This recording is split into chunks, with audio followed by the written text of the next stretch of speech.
Gulf രാജ്യങ്ങളിലെ എണ്ണശേഖരം ലക്ഷ്യം വെച്ചുള്ള കൃത്യമായ ആക്രമണമാണ് ഇറാൻ അഴിച്ചുവിടുന്നത്. അതിന്റെ ഏറ്റവും വലിയ തെളിവാണ് കടലിൽ ഒരു കപ്പൽ പോലും പ്രവേശിക്കാൻ അനുവദിക്കാതെ തന്നെ കടുത്ത നിലപാടോടുകൂടി തന്നെ ഇറാൻ മുന്നോട്ട് നീങ്ങുന്നത്. മിക്ക എണ്ണ ടാങ്കുകൾക്ക് നേരെയും ഇറാൻ ഡ്രോൺ ആക്രമണം ശക്തമാക്കിയിരിക്കുകയാണ്.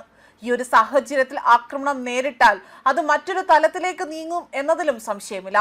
UAE, ബഹ്റൈൻ, ഒമാൻ എന്നിവിടങ്ങളിൽ തന്നെ ഇത് ലക്ഷ്യമാക്കി ഇറാൻ വ്യോമാക്രമണം നടത്തിയതായിട്ടുള്ള വിവരങ്ങളാണ് പുറത്തുവരുന്നത്.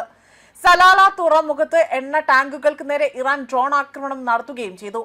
മാത്രമല്ല, ചില മാധ്യമങ്ങൾ അൽ ജസീറ, ഒമാൻ TV പോലുള്ള മാധ്യമങ്ങളുടെ റിപ്പോർട്ട് അനുസരിച്ചുകൊണ്ട് അവർ റിപ്പോർട്ട് ചെയ്തതനുസരിച്ചുകൊണ്ട് ഡ്രോൺ ആക്രമണത്തിൽ സലാല തുറമുഖത്തെ എണ്ണ ടാങ്കുകൾക്ക് കാര്യമായ നാശനഷ്ടങ്ങൾ ഉണ്ടായതായി തന്നെ സൂചിപ്പിക്കുന്നു.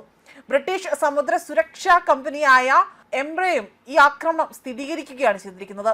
ആക്രമണത്തിൽ വ്യാപാര കപ്പലുകൾക്ക് കേടുപാടുകൾ ഇതുവരെയും സംഭവിച്ചിട്ടില്ല.